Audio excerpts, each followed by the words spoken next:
River card now. Tray of spades. How much can Linde extract from Weisner now as Melanie checks again? Listen, hotshot, pair Linde now can't lose unless he folds. And he'd only fold, I'd imagine, if he got a really important phone call he had to take. Absolutely. This is a two-handed bet. 702,000, a hefty bet. The thing is, Linde could be bluffing here. He might have missed a heart draw.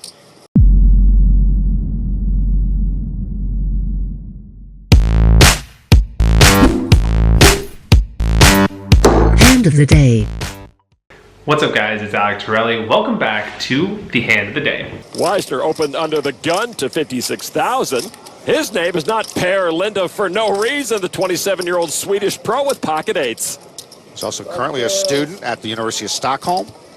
And with pocket eights, he seems like a deer caught in headlights. Had a $187,000 score on a Planet Hollywood tourney just before his main event began. 56. And he says call. Recently lost 120 pounds. The problem with that, you have to buy all new teeth. This guy is too educated, too smart, too accomplished, and too good at everything he does. Former online monster, now runs a hedge fund. 32,000 more. He calls with suited 8-7. Four players will see this flop. This hand comes from the World Series of Poker main event.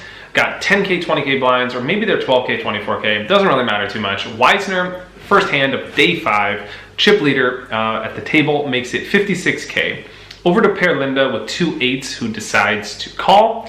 Dumansky on the button with ace-5 of clubs, calls as well. And Jason Strasser in the big blind, what's up Jason, long time, he calls as well. So far, pre-flops totally standard. I think everyone played the hand totally reasonably. I guess some people would argue that they would 3-bet a hand like 8s here. I definitely disagree with that. I think calling is much better, taking your hand in position, not getting 4-bet out of the pot. Some people would also 3-bet ace-5 of clubs after a raise and a call. I also disagree with that. I'm really happy to play post-flop with my hand on the button. Guarantee I'm going to see the flop pretty much unless the blind's 3-bet. Strasser has no choice. Easy call in the big blind. Let's go 4 ways to the flop. There's the flop, and Linde flops a set of 8s with the last 8 in the deck. Weisner with top pair, best tread lightly. Weisner has the action with her suited king-jack. Top pair. 127,000. I don't know what the charges are, but he looks guilty. And for the love of poker, he's wearing his hand on his shirt. You're right. 8-8-8. You know how much are we going to keep right now? Pair Linde just calls. It's like 36. Dumansky folded. Strasser folds. Linde 57th at the 2011 main event.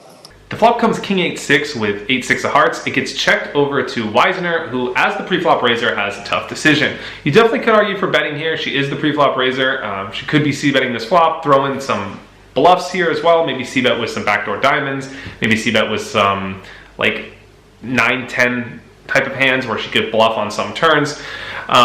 It's also a flop where, I mean, it's not likely that someone necessarily smashed it, like they hit a set, but at the same time, it is a flop that people can continue on a decent amount of the time. So if you're going to be c-betting here with bluffs, I think you got to go multiple streets.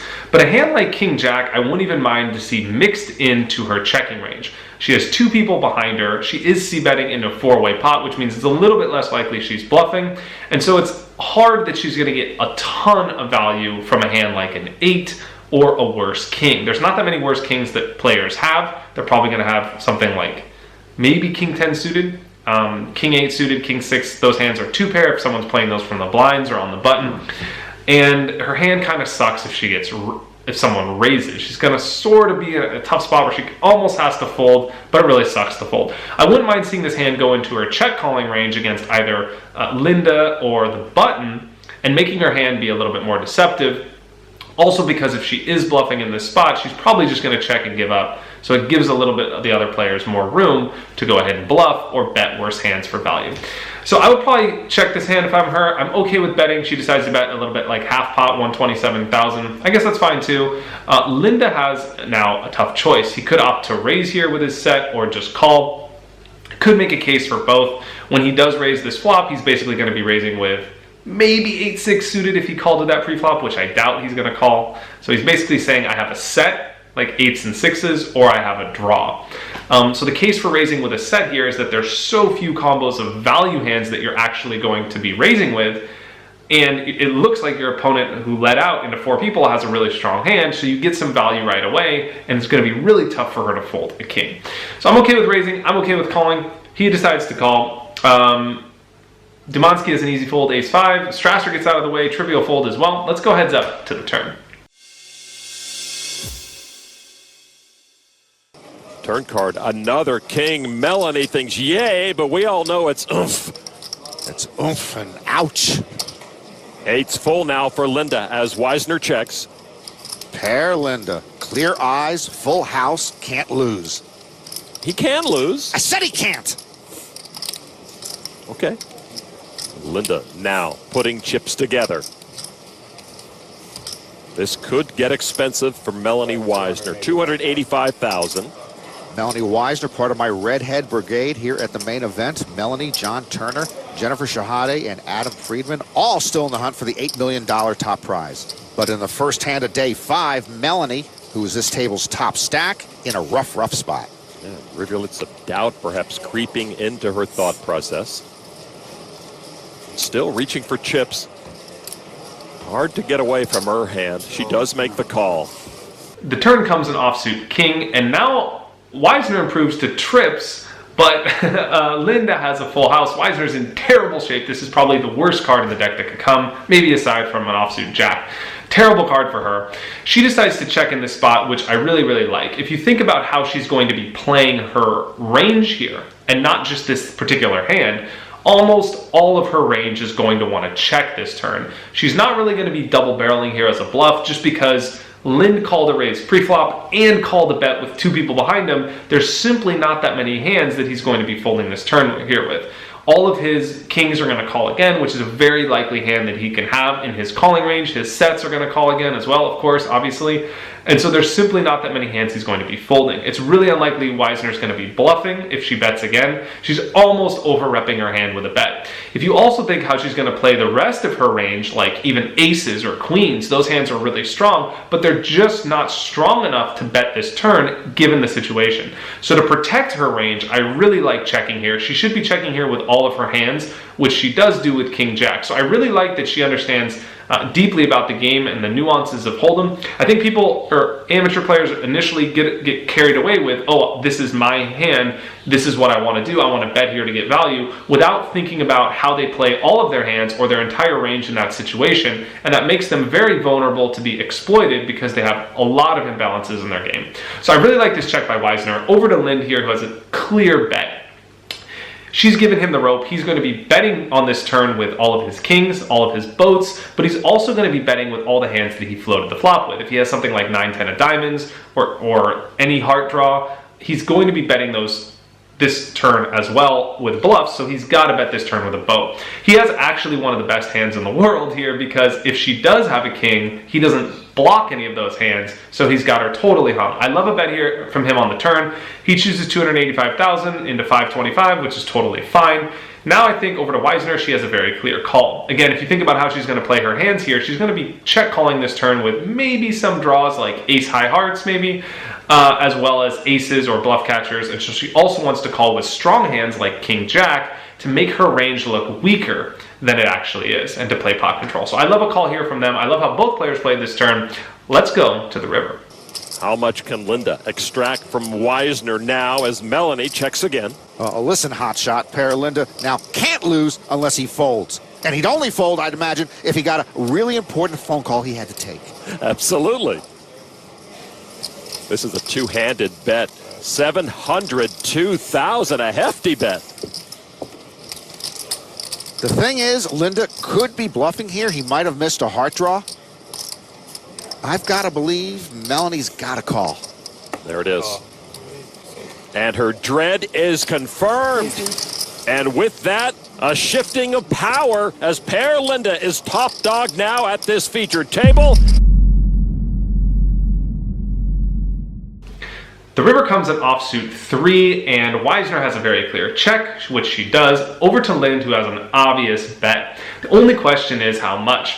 He goes for 700,000 here, which is a very big bet. It's not like astronomical relative to the size of the pot. But if you take into account the considerations of this particular situation, it's the first hand of day 5 of the World Series of Poker main event, and he has 1.3 million to start the hand, or 1.3 million left. He's betting over half of his stack in a spot where his opponent showed a ton of strength. She was the pre-flop raiser. She bet the flop into 4 people. She check called this king turn.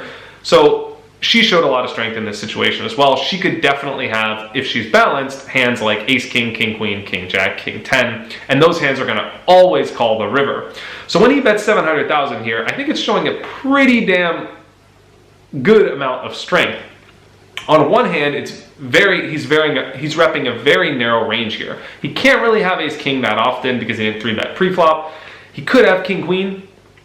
Maybe he has king jack, but I don't even honestly think he's going to bet this big with king jack. I think with king jack he goes for something like 400 something thousand to try and get value from something like aces and not condense his opponent's calling range only to stronger kings. So I think king jack goes smaller. So I think he probably has something like maybe king jack, king queen, maybe ace king if he flatted that pre. Otherwise he has boats and bluffs. So he's repping a super narrow value range. He's repping a super narrow bluff range simply because there's not that many bluffs that he can have, and it's sort of suicidal to bluff here after she called this spot on the turn. So I think his hand looks pretty damn strong. If I'm Weisner, I'm not going to call unless I have a king.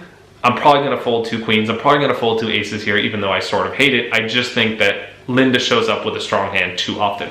Now over to Weisner, who has really like the worst hand. I think king queen here, she's got to call. He could be value betting worse. He could be value betting the same hand. Ace king, obviously a trivial call. King jack is really the hand you don't want to have. It's like too strong to fold because your hand is sort of under-repped. I mean, you check called the turn. It looks like you have a weaker hand than you do. Maybe your opponent thinks you have 2 9s. He tries to get you to fold it. Maybe like turn some crazy hand like an 8 into a bluff now, trying to get you to fold 2 aces or something. You could talk yourself into all these levels here under the logic that your hand is under-repped. So I think king jack is just, I absolutely hate it. It's probably just a little bit too strong to fold. I think you got to call here. But it's one of those situations where you're calling knowing you're not going to win. So I go back and forth too. I feel like I'm leveling myself in this friggin' video. And I'm just crying watching this spot. I would probably end up calling here. I would probably hate it here. I'd be much happier to call if I was playing against the worst player because I would just think they're capable of value betting potentially like king 10, or maybe they call pre-flop with worse kings. But against Linde here, shit, sucks. Anyway, I'm lost for words. I'd like to hear what you guys would do. Let me know your thoughts in a comment below. Fuck, this spot sucks. Subscribe to my channel. See you guys next time on the hand of the day. Peace.